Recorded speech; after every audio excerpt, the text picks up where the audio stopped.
Fine.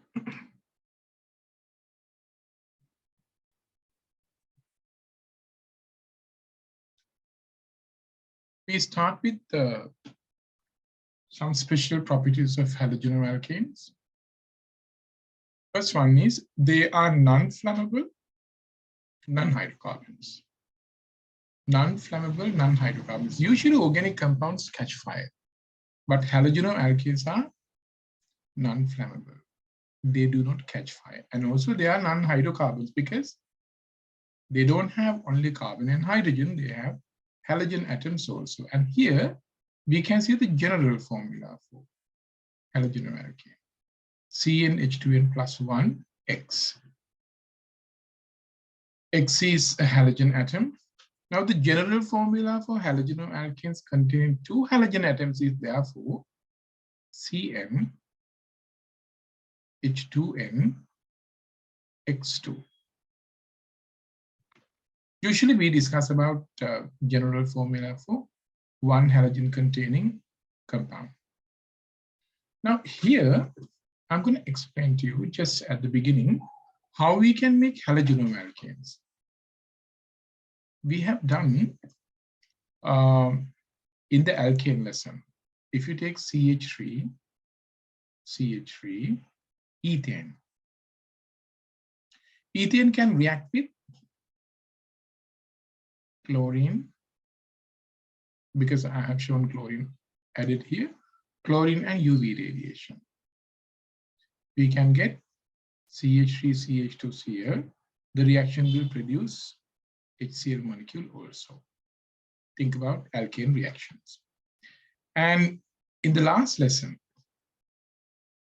where we discussed alkane, CH2, CH2.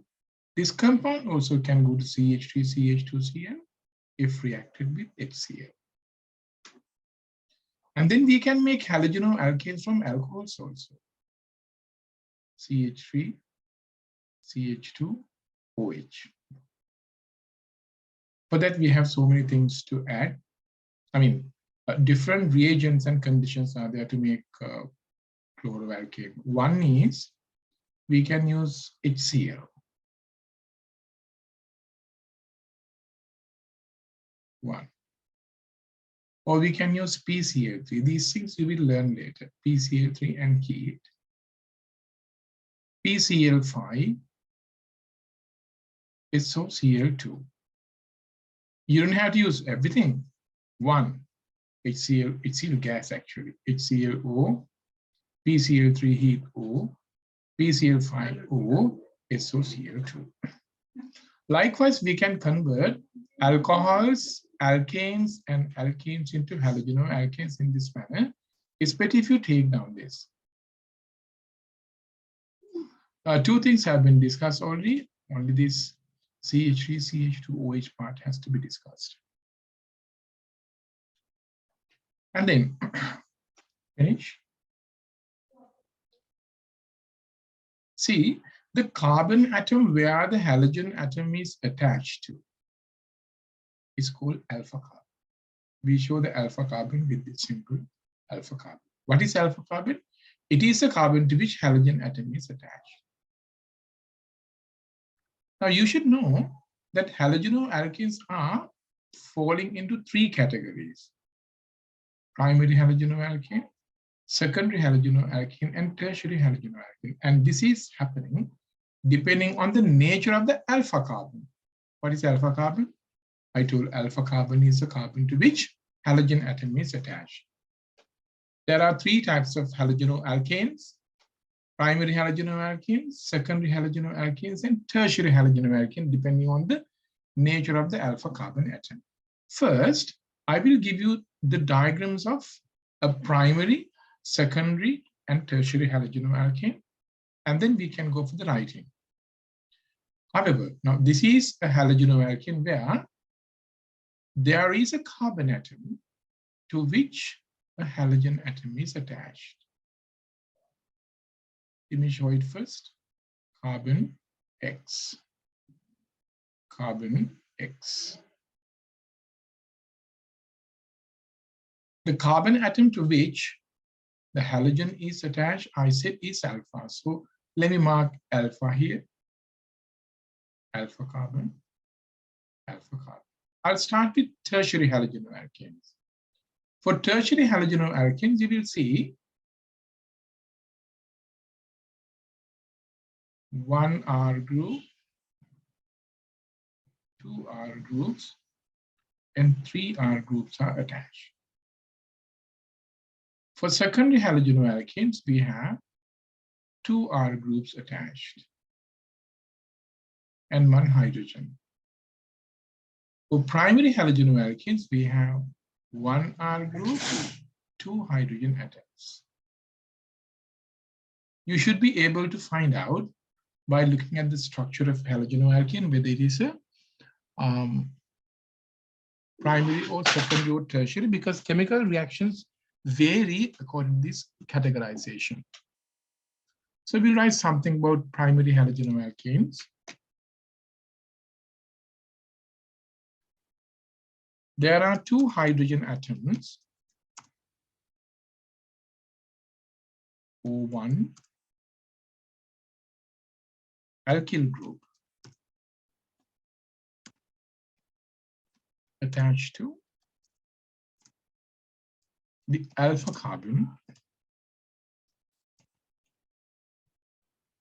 in these halogenoalkanes.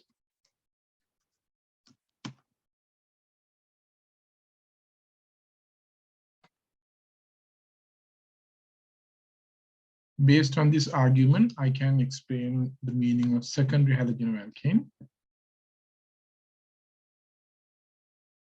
There are one hydrogen atom. There are one hydrogen atom. No, I can say there is. There is one hydrogen atom O,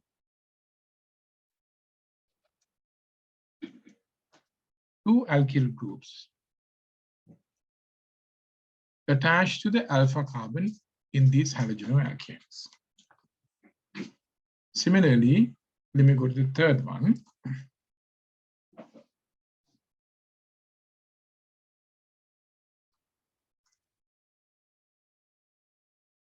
There are no hydrogen atoms O. There are no hydrogen atoms O. There are three alkyl groups attached to the alpha carbon in these halogenoalkanes.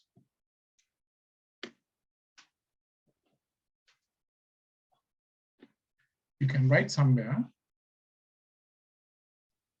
by R group, I mean an alkyl group.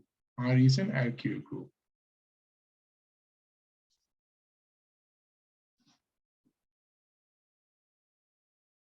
It can be a CH3 group, can be a CH3 CH2 group, or it can be CH3 CH2 CH2, etc.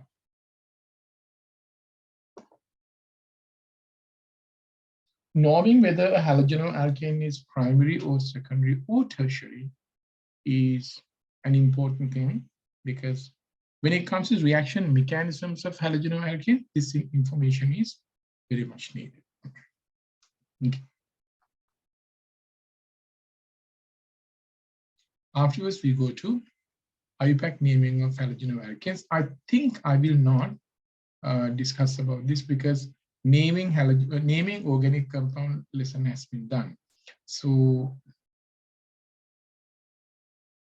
this is a homework for you.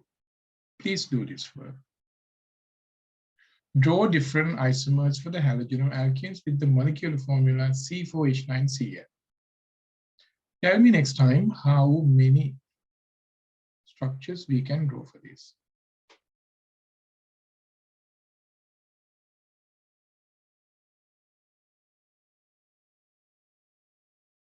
We'll straight away go to properties of halogenoalkanes. here, the first point says CX means carbon chlorine, carbon bromine, or carbon iodine is polar. What's the meaning of polar? If you have carbon and chlorine, because of the high electronegativity of chlorine, there's delta negative charge on chlorine and delta positive charge on carbon. So this is called polar bond. However, they are not polar enough. Even though there's a polarity, they are not polar enough to have appreciable effect on melting and boiling point of view. Usually we say if a compound has polar bonds, they can make strong dipole-dipole attraction. But here, even though these bonds are polar, this polarity is not very high. Therefore, we don't say that they make strong dipole-dipole attractions. Therefore, halogenoalkanes have low melting and boiling points. We say basically halogenoalkanes have van der Waals forces. Okay. So melting point and boiling point is not affected by the polarity of the carbon-halogen bond. Then, what are we going to talk about when it comes to melting point? Melting and boiling point of halogenoalkanes are influenced by the number of electrons present in them and also the size of the molecule. Here, I'm talking about van der Waals forces. Van der Waals forces depend on the number of electrons and the size of the molecule.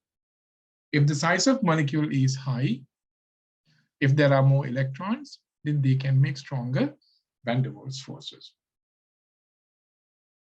Halogenoalkanes show higher melting and boiling point values than alkanes having the same carbon. Why?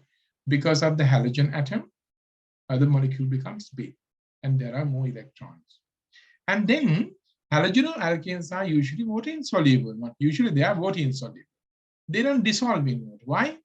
There's no polarity. This is because halogenoalkanes can form weak dipole-dipole attractive forces or van der Waals forces. They can't form hydrogen bonds, but water can make hydrogen bonds, therefore they don't mix. Okay, if somebody asks why halogenoalkanes do not dissolve in water, the simple reason we can give is halogenoalkanes make van der Waals forces. Water makes hydrogen bonds. So they do make two different types of intermolecular attractive forces, and they are not compatible. Therefore, halogenoalkanes will not dissolve in water. We talk about the polarity. We talk about the polarity of halogen carbon bond. Now there's a question asking, what is a polar bond? A question, if asked in the exam, we can write polar bond. It is a covalent bond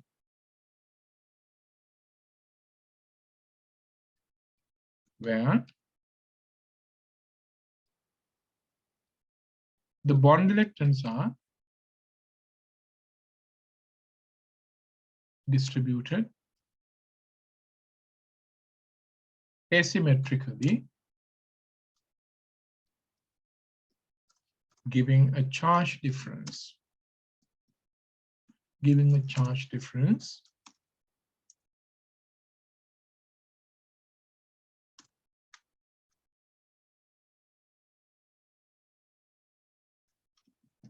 On either side of the bond.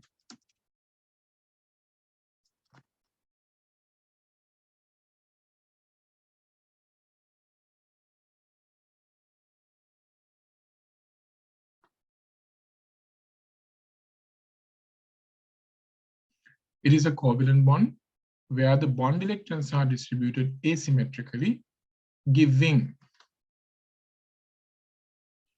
a charge difference on either side of the bond, giving a slight charge difference.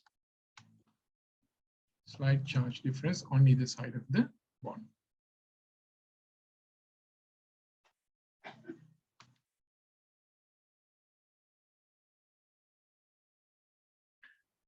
What is a dipole moment in a molecule? If the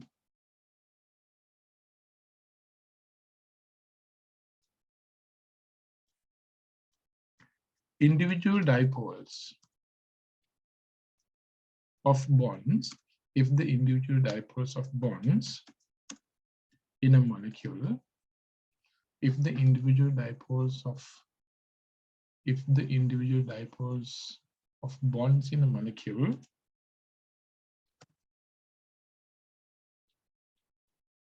do not cancel out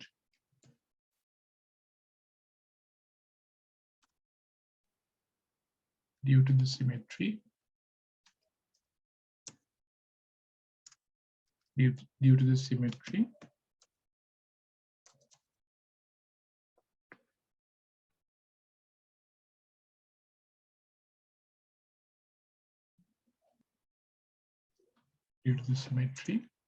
of it,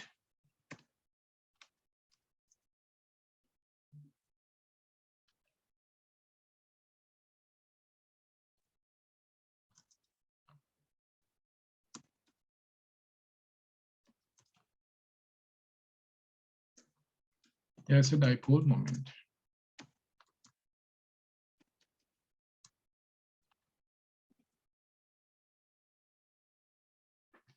If the individual dipoles of bonds in a molecule do not cancel, I'll write like this, because the molecule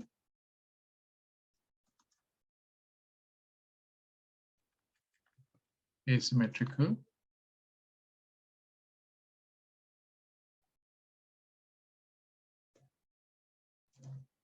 there is a dipole moment in the molecule. Children, this lesson is actually not from halogenoalkane or organic chemistry. This is from chemical bonding. This chemical bonding lesson is done in AS. So if you don't remember these things, you are supposed to read the note again. C part. Discuss in detail which of each pair has a higher boiling temperature. Discuss in detail. Look at these two. These are both halogenoalkanes. In the first compound, we have CH3Cl. In the second compound, we have CH3CH2Cl. There's something common. What is common about this is the presence of chlorine in both. And difference is, in the first compound, there's one carbon. In the second carbon, there are two carbons. You can see very clearly that the second molecule is big. It has more electrons. Therefore, it can make stronger van der Waals forces. So I'll write like this.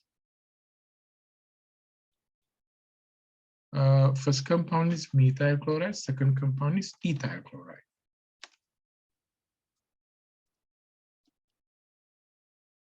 Or I can write first compound is chloromethane. Second one is chloroethane.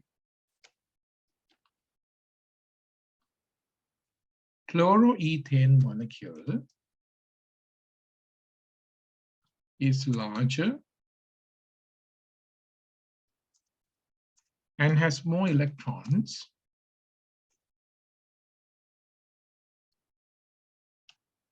than chloromethane.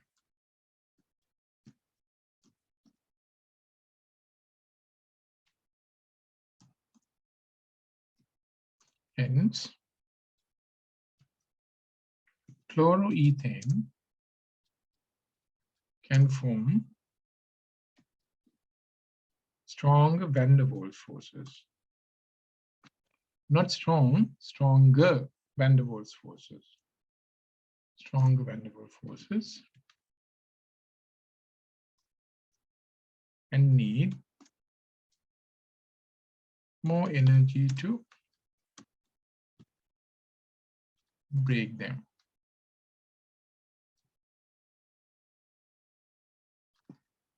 So we can say chloroethane has a higher melting point. This is how we can find out, construct an answer for a question in the paper. Now go to the second one. Second one is also EC, but I'll see what sort of compounds are. The first compound is chloropropane. Second one is iodopropane. Carbon number is the same. But in the first compound, chlorine is there. Second compound, iodine is there. So I write iodopropane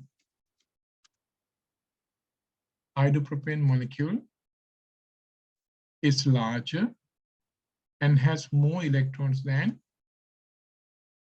chloropropane.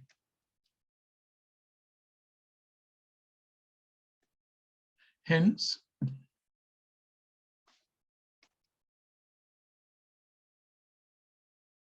iodopropane can form stronger van der Waals forces and need more energy to break them. So we can say iodopropane has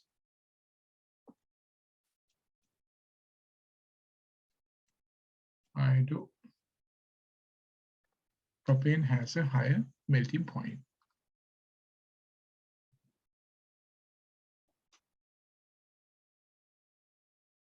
Usually with organic chemistry general reactions, we get this sort of questions also for description.